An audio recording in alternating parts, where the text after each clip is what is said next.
बिस्मिल्लाहिर्रहमानिर्रहीम। स्ट्रेटेजी, ठीक है। A line of action design to achieve a long term objective पे हम बात कर रहे थे। हम पहुंच चुके थे कि जो एक्शंस आप डिसाइड करते हैं उनको चेंज करना है। तो जो आपके लाइन डिपार्टमेंट है सॉरी, ठीक है, उनको आपको लूप में लेना पड़ेगा और उनके कंसेंसस से आप जो है वो चेंज कर सकते हैं।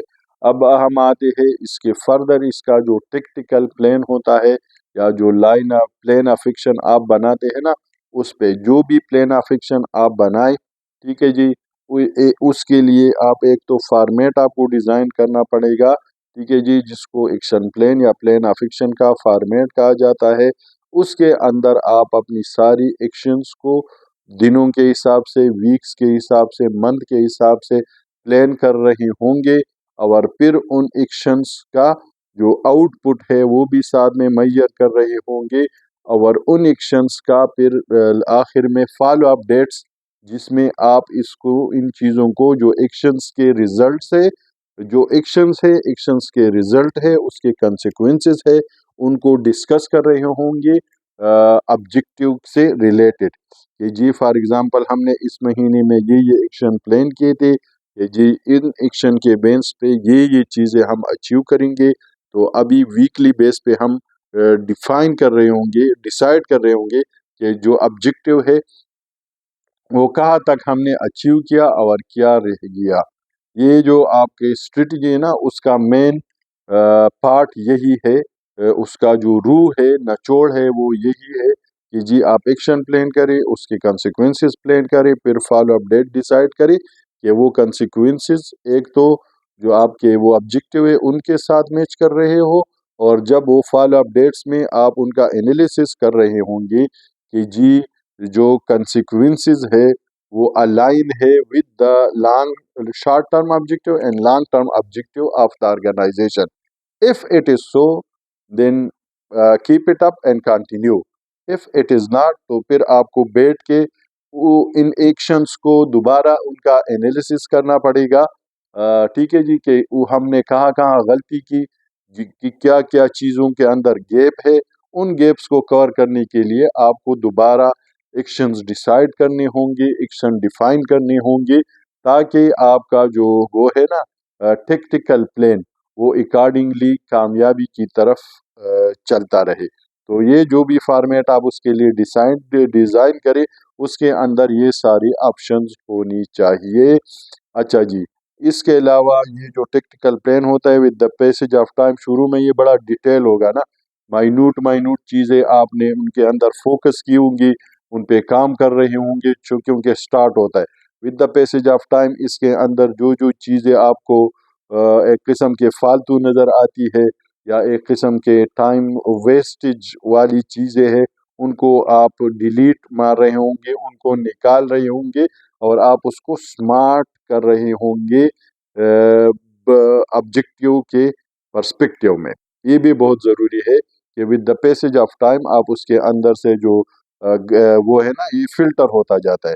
जो भी आपका टेक्निकल प्लान है ये फिल्टर होता जाता है और उसके अंदर से बग्स निकल रही होती है, रिफाइन हो रहा होता है, मोर प्रोन टू एक्शंस हो रहा होता है, बजाय वो चुतियापी के कामों के, ठीक है, वो मोर प्रोन टू एक्शन हो रहा होता है। एक्शन डिफाइन हो रहे होते हैं, एक्शन जो है वो रिजल्ट ओरिएंटेड हो रहे होते हैं। ये कामें जब हो रही हो ना आपके टेक्निकल प्लान में, इट मीन्स के it is going in the right direction. ठीक है जी। अच्छा, इसके अलावा जो आप ये होता है ना टेक्टिकल प्लान, इसके अंदर आपने फोकस करना होगा जो आपकी फ्यूचर के फ़वाइद है, कारपोरेट फ़वाइद, कमर्शियल फाइनेंशियल फ़वाइद, ऑर्गेनाइजेशन के फ़वाइद, उनको फोकस करना होगा। न कि आपको जो फ्यूचर सॉरी पास्ट में आपने इन्वेस्टमेंट की है या पास्ट में आपने जो चीज़ें डिसाइड की है या जिनके रिजल्ट्स नहीं आए, उनसे तो आप सिर्फ सीखेंगे और उनके बेस पे अपने एक्शन को मॉडिफाई करेंगे। ठीक है, उनका यही फ़ायदा है कि आप उनसे सीखे। वो पास्ट इन्वेस्टमेंट को बार बार डिस्कस करना जो है ना, it is a wastage of time, क्योंकि आप उसमें कुछ नहीं कर सकते। You have to focus on the futuristic mission and vision of the organisation to achieve. ठीक है जी, ये बहुत ज़रूरी है, न कि पास्ट के इन्वेस्टमेंट। ठीक है जी। अच्छा, उसके बाद आपको इम्प्लीमेंटेशन पे आना पड़ेगा। प्रैक्टिकली आपको इसको, जो इम्प्लीमेंटेशन है उसको आपका प्रॉपर एक रिव्यू मैकेनिज्म होना चाहिए कि जो भी एक्शंस आपने डिसाइड की है वो कितनी इम्प्लीमेंट होनी हो ये है। उन एक्शंस के आपको KPI डिफाइन करने पड़ेंगे, की परफॉर्मेंस इंडिकेटर, कि जी लोगों ने जो एक्शन किए ना वो उसके की परफॉर्मेंस इंडिकेटर क्या क्या है। किस चीज़ से हमें पता चलेगा कि जो एक्शंस है उसके आउटपुट कितने स्ट्रांग थे, कितनी जो कारपोरेट ऑब्जेक्टिव है उससे मैचिंग थे। अगर मैचिंग थे तो वेल एंड गुड, कंटिन्यू। अगर मैचिंग नहीं है तो फिर हमें उसको रिविजिट करना पड़ेगा, रीथिंक करना पड़ेगा अपने एक्शंस को, ताकि उसको हम more refine, more productive, more focus कर सके। ठीक है जी, ये बहुत ज़रूरी है कि पोस्ट इम्प्लीमेंटेशन आपका एक फीडबैक मैकेनिज्म हो। उस मैकेनिज्म के बेस पे आप अपनी जो टेक्टिकल प्लान है उसके अंदर चेंजेस करें।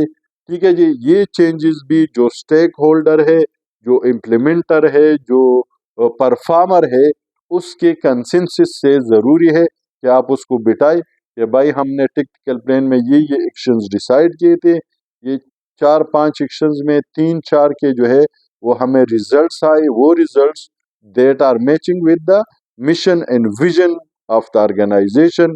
ये एक आध एक्शंस ऐसे हैं जिनके रिजल्ट्स हमें, जो रिक्वायर्ड रिजल्ट्स है वो नहीं आई, यार इसको हम अमेंड करते हैं, इसके अंदर चेंजेस लाते हैं, इनको मोर रिफाइन करते हैं, ताकि इनके रिजल्ट्स, ये 2-3 जो जितनी भी एक्शंस है ना, इनके रिजल्ट परफॉर्मेंस के जो टूल है इनके, वो रिजल्ट्स जो है वो ऑर्गेनाइजेशन के जो विजन है, स्टेटमेंट है, स्ट्रेटजी है, उससे अलाइन हो। तो इस पे उनके साथ आपको प्रॉपर बात करनी पड़ेगी।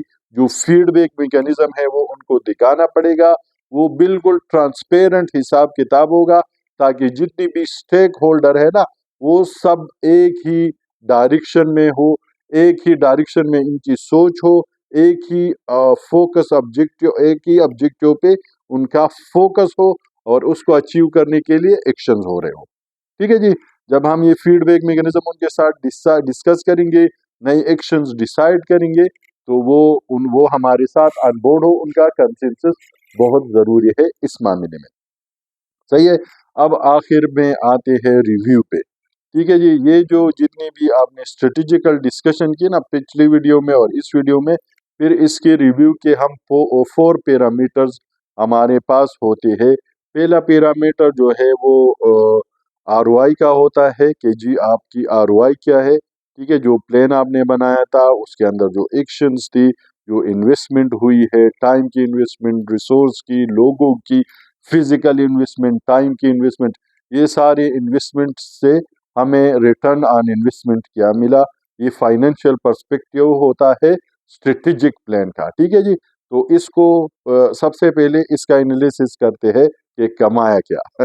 ठीक है, तो ROI हो गई। इसके बाद आते हैं कस्टमर पे, कि जो कस्टमर हमारा फोकस था, जो हमारा ऑडियंस था, वो कितना सेटिस्फाई हुआ, हमने उसकी लॉयल्टी कितनी गेन की, उसका जो स्टेटस है ना, कि जी नॉन यूजर से वो इनफ्रीक्वेंट यूजर बन गया, या इनफ्रीक्वेंट यूजर से फ्रीक्वेंट यूजर बन गया, या फ्रीक्वेंट यूजर से हमारा BUC बन गया है। तो कस्टमर रिलेटेड जो जितनी भी एनालिसिस है, वो भी जो रिव्यू है वो सेकंड पार्ट होता है इसका।